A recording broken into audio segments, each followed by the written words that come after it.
नमस्ते। आज हम एक ऐसी अद्भुत लोक कथा की गहराई में उतरने वाले हैं जो सिर्फ एक कहानी नहीं है। सुनहरे पक्षी का रहस्य और अंतिम पहेली सुनने में रोमांचक लगता है ना, लेकिन इसमें प्राचीन जादू है, एक बेहद खौफनाक श्राप है और एक ऐसा रहस्य छिपा है जिसे सुलझाना सीधे तौर पर जीवन और मृत्यु का सवाल है। तो चलिए बिना किसी देरी के इस दिलचस्प सफर की शुरुआत करते हैं। ठीक है, चलिए सीधे मुख्य बात पर आते हैं। कल्पना कीजिए कि आपसे कोई ये रोंगटे खड़े कर देने वाली पहेली पूछे।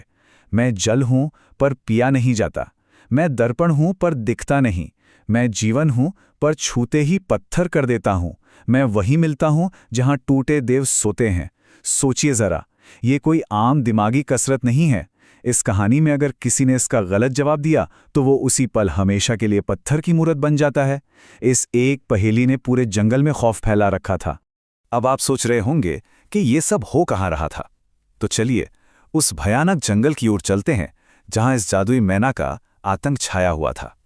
स्थिति की गंभीरता को ऐसे समझिए, शंकरपुर गांव के पास एक घने जंगल से अचानक लोग गायब होने लगे। कोई सुराग नहीं। फिर पता चला कि एक पेड़ पर एक सुनहरी मैना प्रकट होती है और उसकी आंखें एकदम खून की तरह लाल। वो हर गुजरने वाले यात्री को रोकती और वही खौफनाक पहेली पूछती। जरा सी गलती और आप सीधा पत्थर। सुखदेव नाम के एक व्यापारी समेत न जाने कितने मासूम लोग इसका शिकार बन चुके थे। पूरा शंकरपुर गांव इसी खौफ में जी रहा था कि अगला नंबर किसका होगा। वो जंगल सच में एक कब्रगाह बन चुका था।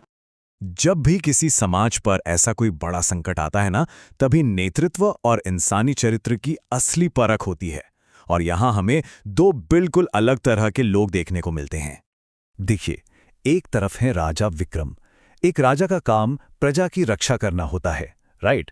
लेकिन यहां राजा खुद पत्थर बन जाने के डर से इतना कांप रहे हैं कि उन्होंने अपनी ही प्रजा को अनाथ बताकर मदद करने से साफ इनकार कर दिया। और दूसरी तरफ है अर्जुन, एक साधारण लक्कड़हारा लेकिन बिल्कुल निडर। उसका आत्मसम्मान इतना ऊंचा है कि वो किसी घमंडी जमींदार के आदेशों के आगे भी नहीं झुकता। जब उसकी अपनी बहन राधा उस मैना का शिकार होकर पत्थर बन जाती है तो अर्जुन डर के रोता या भागता नहीं है, वो सीधे उस खतरे से टकराने निकल पड़ता है।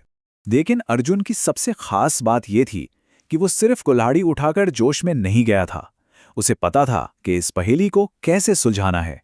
अर्जुन ये बात बहुत अच्छी तरह समझ गया था कि इस जादुई ताकत को हथियारों से या गुस्से से नहीं हराया जा सकता। इसके लिए शांत दिमाग चाहिए था। उसका ये नजरिया इस एक लाइन से बिल्कुल साफ हो जाता है जहां वो कहता है, ये केवल एक सवाल नहीं, ये एक पहेली है ना कमाल की बात। उसने उस खौफनाक मैना के सामने जाकर कोई भी जल्दबाजी वाला जवाब नहीं दिया। अपनी जान दांव पर लगाकर उसने मैना से सोचने के लिए एक रात का वक्त मांगा। एक साधारण लकड़हारे का यह विश्लेषणात्मक दिमाग सच में हैरान कर देने वाला है। रात भर जाग कर अर्जुन ने उस पहेली के एक एक शब्द को कैसे डिकोड किया, ये देखना बहुत दिलचस्प है। चलिए इसे साथ मिलकर सुलझाते हैं। पहला, पिया न जाने वाला जल।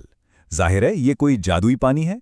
दूसरा, न दिखने वाला दर्पण, मतलब जंगल में कहीं कोई रहस्यमयी और छिपा हुआ तालाब है।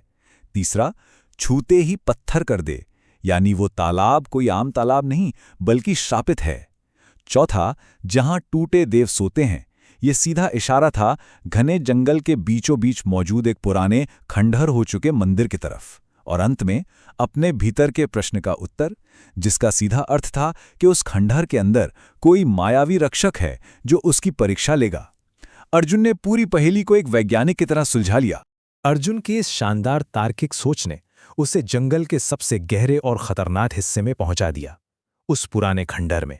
उस टूटे हुए मंदिर में पहुंचकर अर्जुन की मुलाकात एक ज्ञानी साधु से होती है और यहां से खेल के असली नियम सामने आते हैं। साधु ने बताया कि वो जादुई पानी इंसान को अमर भी बना सकता है या कोई भयंकर श्राप भी तोड़ सकता है, लेकिन शर्त बहुत कड़ी थी। पानी लेने वाले के मन में रत्ती भर भी लालच नहीं होना चाहिए।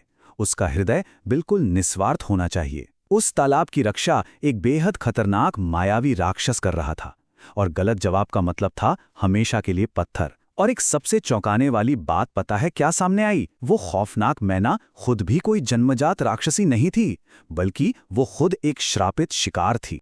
खंडहर के अंदर अर्जुन का सामना उस विशाल राक्षस से होता है और वो राक्षस अपनी भयंकर आवाज में एक आखिरी पहेली पूछता है।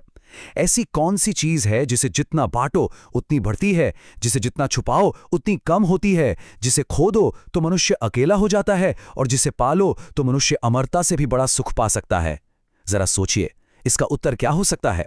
अर्जुन के पास सिर्फ एक मौका था, एक चूक और हमेशा के लिए पत्थर। अब हम इस कहानी के सबसे बड़े और निर्णायक मोड़ पर आ गए हैं, शुद्ध बुद्धि और प्राचीन काले जादू की महाटक्कर। अर्जुन का उत्तर क्या था?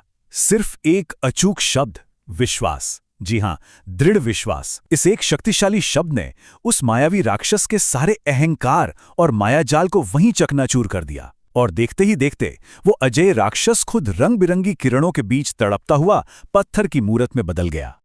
अब जरा इस जवाब की गहराई को समझते हैं। विश्वास ही तो वो इकलौती चीज है जो बांटने से हमेशा बढ़ती है, और अगर आप इसे छुपाते हैं या धोखा देते हैं तो ये कम हो जाती है। अगर विश्वास खो जाए तो इंसान इस भरी दुनिया में बिल्कुल अकेला पड़ जाता है, लेकिन अगर जीवन में किसी का सच्चा विश्वास मिल जाए ना, तो वो अमरता से भी बड़ा सुख और सबसे मजबूत सहारा बन जाता है। इस गहरे उत्तर ने साबित कर दिया कि अर्जुन का मन कितना साफ, बुद्धिमान और निस्वार्थ था। और यहीं पे खुलता है कहानी का सबसे बड़ा राज, लालच का श्राप। वो जो खौफनाक जादुई मैना थी ना, वो असल में राजा विक्रम की ही इकलौती बेटी यानी राजकुमारी थी। वह अमर होने के घोर लालच में छुपकर उस तालाब तक गई थी, लेकिन स्वार्थी होने की वजह से वो राक्षस के सवाल का जवाब नहीं दे पाई और उसे मैना बनने का श्राप मिल गया। उसके अपने ही लालच ने उसे और पूरे राज्य को इस भयानक खतरे में डाल दिया था। तो चलिए देखते हैं कि इसके बाद चीजें कितनी तेजी से बदलीं और अर्जुन की सफलता ने कैसे सब कुछ बदल दिया। जैसे ही अर्जुन ने वो जादुई पानी उस मैना पर डाला, कुछ ही सेकंड में वो वापस एक सुंदर राजकुमारी बन गई। और श्राप टूटते ही मिनटों के भीतर अर्जुन की बहन राधा, सुखदेव और बाकी सारे पत्थर बने लोग वापस इंसान बन गए। और कुछ महीनों बाद क्या हुआ? अर्जुन और राजकुमारी की शादी हुई और उस साहसी निस्वार्थ लकड़हारे को पूरे राज्य का राजा बना दिया गया। तो इस पूरी चर्चा के अंत में ये सवाल गहराई से सोचने पर मजबूर करता है। एक ऐसी दुनिया में जो अक्सर डर और लालच से चलती है, क्या बुद्धि, निस्वार्थता और विश्वास ही वो असली जादू है जो हर मुश्किल को हरा सकता है? ये स्पष्ट हो जाता है कि क्यों बड़ी सत्ता और शक्ति वाले लोग हार गए, जबकि एक साधारण लकड़हारा अपनी साफ सोच और सच्चाई से जीत गया।